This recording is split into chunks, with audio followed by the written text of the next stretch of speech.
संबंध। अब भगवान आगे के 64वें और 65वें श्लोक में स्थित प्रज्ञ कैसे चलता है, इस चौथे प्रश्न का उत्तर देते हैं। राग द्वेष वियुक्तैस्तु विषयानिन्द्रियैश्चरन् आत्मवश्यैर्विधेयात्मा प्रसादमधिगच्छति। प्रसादे सर्वदुःखानां हानिरस्योपजायते। प्रसन्नचेतसो ह्याशु बुद्धि पर्यवतिष्ठते। वशीभूत अंतःकरण वाला कर्मयोगी साधक राग द्वेष से रहित अपने वश में की हुई इंद्रियों के द्वारा विषयों का सेवन करता हुआ अंतःकरण की प्रसन्नता को प्राप्त हो जाता है। प्रसन्नता प्राप्त होने पर साधक के संपूर्ण दुखों का नाश हो जाता है और ऐसे प्रसन्न चित्त वाले साधक की बुद्धि निस्संदेह बहुत जल्दी परमात्मा में स्थिर हो जाती है। व्याख्या। पूर्व श्लोक में भगवान ने कहा कि आसक्ति रहते हुए विषयों का चिंतन करने मात्र से पतन हो जाता है, और यहाँ कहते हैं कि आसक्ति न रहने पर विषयों का सेवन करने से उत्थान हो जाता है। वहाँ तो बुद्धि का नाश बताया और यहाँ बुद्धि का परमात्मा में स्थित होना बताया।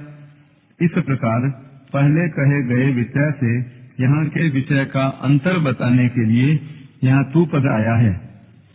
विधेयात्मा, साधक का अंतःकरण अपने वश में रहना चाहिए। अंतःकरण को वशीभूत किए बिना कर्मयोग की सिद्धि नहीं होती। प्रत्युत कर्म करते हुए विषयों में राग होने की और पतन होने की संभावना रहती है।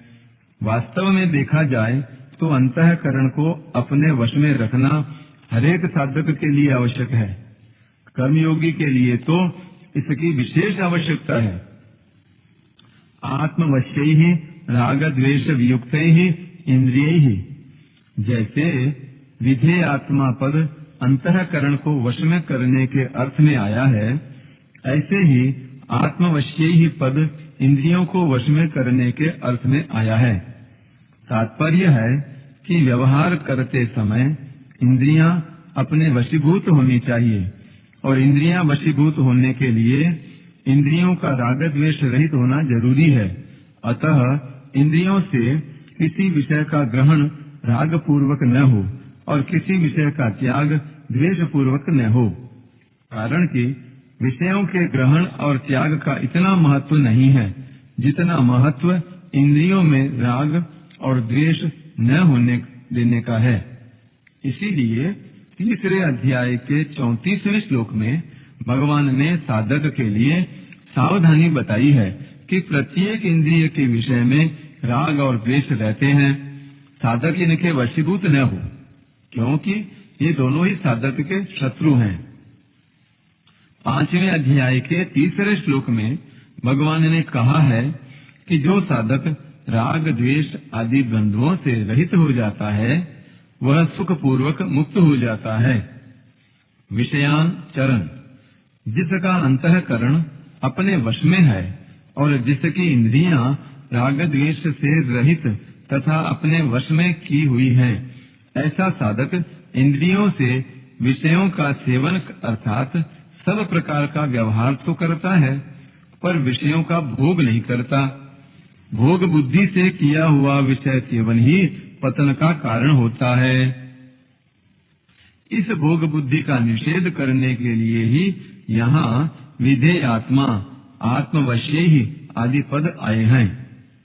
प्रसादमधिगच्छति, राग द्वेष रहित होकर विषयों का सेवन करने से साधक अंतःकरण की प्रसन्नता को यानी स्वच्छता को प्राप्त होता है। यह प्रसन्नता मानसिक तप है, जो शारीरिक और वाचिक तप से ऊंचा है। अतः साधक को न तो राग पूर्वक विषयों का सेवन करना चाहिए और न द्वेष पूर्वक विषयों का त्याग करना चाहिए, क्योंकि राग और द्वेष इन दोनों से ही संसार के साथ संबंध जुड़ता है।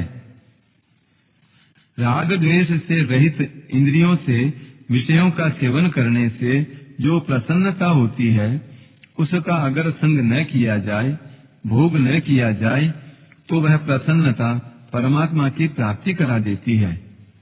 प्रसादे सर्व दुखानां हानिरस्योपजायते। चित्त की प्रसन्नता यानी स्वच्छता प्राप्त होने पर संपूर्ण दुखों का नाश हो जाता है, अर्थात कोई भी दुख नहीं रहता। कारण कि राग होने से ही चित्त में खिन्नता होती है, खिन्नता होते ही कामना पैदा हो जाती है और कामना से ही सब दुख पैदा होते हैं। परंतु जब राग मिट जाता है तब चित्त में प्रसन्नता होती है, उस प्रसन्नता से संपूर्ण दुख मिट जाते हैं।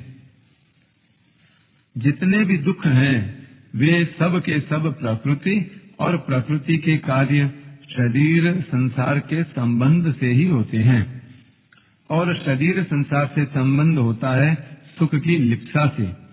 सुख की लिप्सा होती है खिन्नता से, परंतु जब प्रसन्नता होती है तब खिन्नता मिट जाती है। खिन्नता मिटने पर सुख की लिप्सा नहीं रहती। सुख की लिप्सा न रहने से शरीर संसार के साथ संबंध नहीं रहता, और संबंध न रहने से संपूर्ण दुखों का अभाव हो जाता है। सर्व दुखानां हानि। तात्पर्य है कि प्रसन्नता से दो बातें होती हैं, संसार से संबंध विच्छेद और परमात्मा में बुद्धि की स्थिरता। यही बात भगवान ने पहले 53वें श्लोक में निश्चला और अचला पदों से कही है कि उसकी बुद्धि संसार में निश्चल और परमात्मा में अचल हो जाती है। यहाँ सर्व दुखानां हानि का तात्पर्य यह नहीं है कि उसके सामने दुखदायी परिस्थिति आएगी ही नहीं, प्रत्युत इसका तात्पर्य यह है कि कर्मों के अनुसार उसके सामने दुखदायी घटना परिस्थिति आ सकती है, परंतु उसके अंतःकरण में दुख, संताप, हलचल आदि विकृति नहीं हो सकती। प्रसन्न चेतसो ह्याशु बुद्धि पर्यवतिष्ठते। प्रसन्न यानी स्वच्छ चित्त वाले की बुद्धि बहुत जल्दी परमात्मा में स्थिर हो जाती है, अर्थात साधक स्वयं परमात्मा में स्थिर हो जाता है। उसकी बुद्धि में किंचन मात्र भी संदेह नहीं रहता। मार्मिक बात, भगवद विषयक प्रसन्नता हो अथवा व्याकुलता हो, इन दोनों में से कोई एक भी अगर अधिक बढ़ जाती है तो वह शीघ्र ही परमात्मा की प्राप्ति करा देती है। जैसे भगवान के पास जाती हुई गोपियों को माता पिता, भाई, पति आदि ने रोक दिया, मकान में बंद कर दिया, तो उन गोपियों में भगवान से मिलने की जो व्याकुलता हुई उससे उनके पाप नष्ट हो गए, और भगवान का चिंतन करने से जो प्रसन्नता हुई उससे उनके पुण्य नष्ट हो गए। इस प्रकार पाप पुण्य से रहित होकर वे शरीर को वहीं छोड़कर सबसे पहले भगवान से जा मिली। टिप्पणी। अंतर्गृहगतः काशीद गोप्यो लब्ध विनिर्गमः कृष्णं तद्भावना युक्ता दज्जुर्मीलितलोचनः।